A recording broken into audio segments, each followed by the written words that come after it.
Hindi pa tapos ang ating good vibes this morning dahil ngayon po, it's time for something good. At ang good story natin today ay tungkol po sa isang grupo ng mga pulis na niligtas ang buhay ng isang driver na inatake sa puso. Base po sa viral social media post, isang private car ang biglang tumigil sa tapat ng isang gasolinahan. Pero hindi nila alam kung ano po ang dahilan. Dahil sa kahina-hinalang pangyayari, nilapit nila ito agad sa otoridad.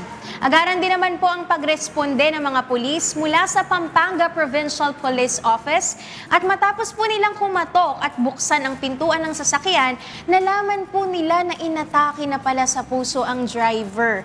Itinakbo naman po agad ng mga pulis ang driver sa pagamutan. At dahil po sa kanilang mabilis na pag-aksyon ay nailigtas po ang buhay ng driver. Naku, salamat po sa Diyos. Kaya naman po, saludo ang good morning kuya sa mga mapagmalasakit po na kawani ng Philippine National Police at po ang kanilang ipinakitang katapatan sa sinumpaang tungkulin ay talaga pong masasabi nating something good. Naku, maraming salamat sa Diyos, no?